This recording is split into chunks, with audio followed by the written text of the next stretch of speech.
Hi, friends. Welcome back to Department 88. Today, I'm starting something a little different, and this will be kind of over the next 6 weeks. We're going to take a step back and look at the big picture of spiritual growth. So, I'm introducing you to my spiritual seasons quiz. Okay, so I'm going to walk you through an overview today of 5 seasons, what they mean, how to recognize if you're in one, and what God might be doing in that place. So, the reason is because when you know your season, you can stop striving and start partnering with God's timing and plan. Okay, so let's dive in. The first season I call the healing season. This is for the woman who feels broken, stuck in pain, or like her past is dictating her present. It's a tender and holy space where God gently brings up the old lies and the wounds so he can begin the work of restoration. This was my story. I found myself sitting in therapy, engaging in EMDR, learning how to take thoughts captive and make them obedient to Christ. This is a verse in 2 Corinthians 10:5. It says, we capture like prisoners of war every thought and insist that it bow in obedience to the Anointed One. Well, I knew that in theory, but I did not understand how to apply it in my daily life. But I was slowly realizing how deep these lies had taken root. And even deeper still, how present Jesus was to uproot them with his love. So healing does not mean you're broken beyond repair. It simply means God is strengthening your foundation so the next season is even more powerful. Okay. Season number 2, I'm calling the boldness season. This is where you start reclaiming ground. It's time to silence the fear of man, break the fear of failure and the fear of success, and step forward with courage. This season is all about learning to hear God clearly and say yes, even when it feels risky. Boldness is not an absence of fear. It's faith in motion. You are moving forward. In previous episodes, I've talked about how transformation happens in the context of relational joy. So when you know that God delights in you, this relationship with God is first and foremost the most important relationship in your life.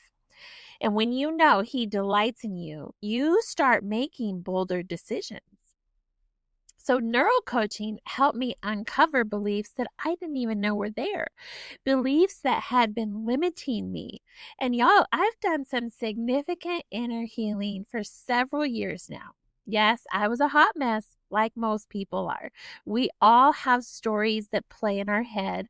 We all have a subconscious that was programmed before we even were able to reason out our agreement with it. Okay, these programs come from our family of origin, our upbringing, experiences, things that are said over us that we just believe because we don't know any better.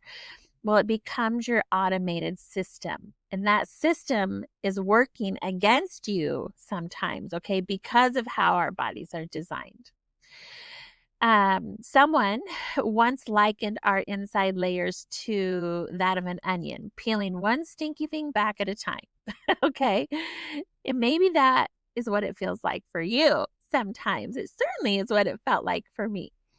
But the result is a confidence in God. And I actually love what Todd White says. He says, I have Godfidence, so not confidence where it might be all about me, my strength, my ability, my capacity, but Godfidence that I can do anything when I'm in partnership with God. So if you're in the boldness season, you could be asking yourself in this question in your devotional time: where have I been playing small because of fear? This is a powerful question, okay? And what truth is God inviting you to live out loud? So, season 1, healing. Season 2, boldness. Season number 3 is the intimacy season. This one is probably my favorite. Well, an overflow, which is coming up. But in the intimacy season, this one is all about connection with God, connection with your true self, and connection with others. You may feel God calling you to slow down, okay, to cultivate daily rhythms of joy, stillness, worship, scripture. This is not wasted time. This is preparation, and this is deep identity work. In Psalm 16:11, it says, "You will show me the path of life. In your presence is fullness of joy. At your right hand are pleasures forevermore." It's in his presence that you remember who you are, that your worth is not your performance. Okay, your worth is in belonging to God, belonging in the family of God, being in right relationship with him. So let me ask you, what daily rhythms would deepen your delight in God today? When I was in the midst of learning this season, I found Jeremiah 33:3 to be my guiding verse. And it says something like, "Call to me and I will answer you, and I will tell you the mysterious or the hidden things." Okay.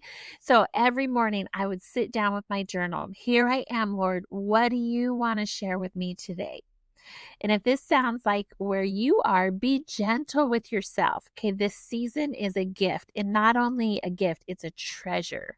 You want to be in the intimacy season, learning to cultivate these daily rhythms.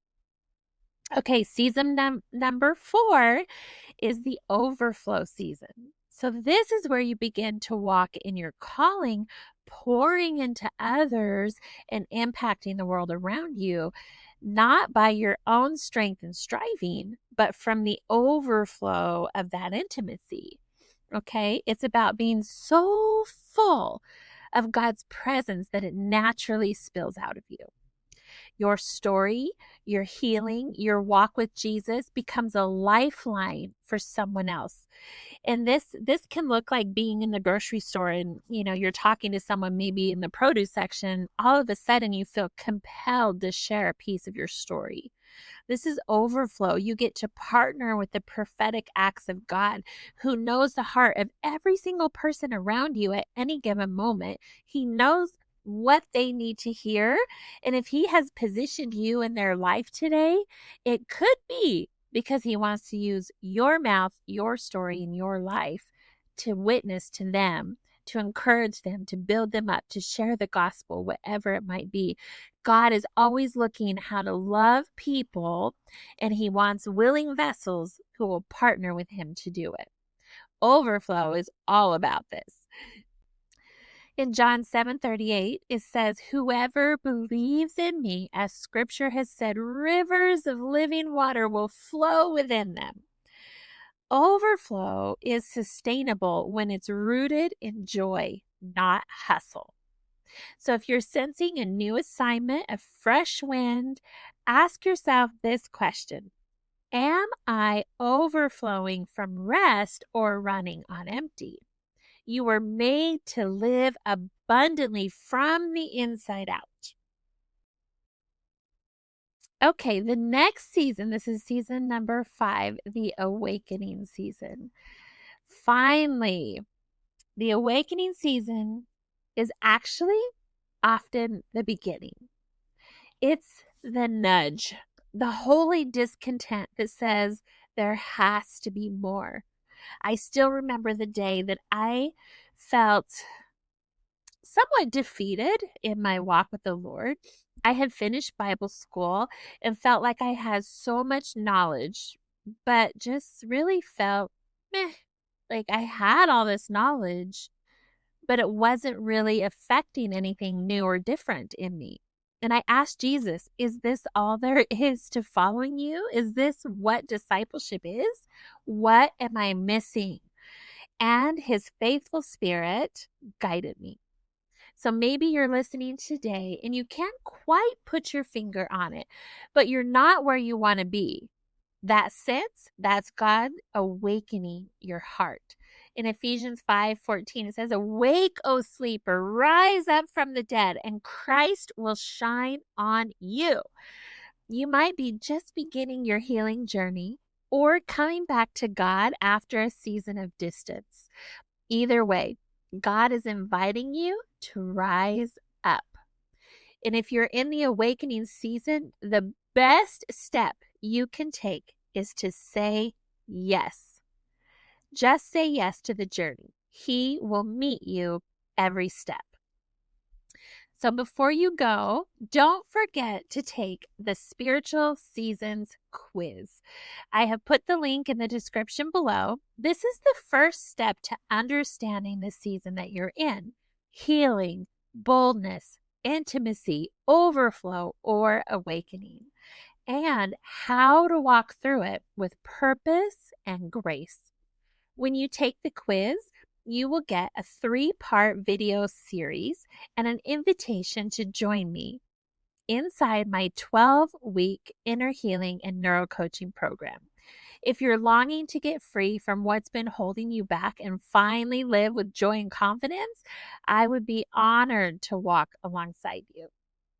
This journey is sacred, and you do not have to walk it alone. Whether you're healing, rising in boldness, cultivating intimacy, living in overflow, or waking up to what's next, God is with you, and so am I. Until next time, I'm Amy Charbonneau, and this is Department 88.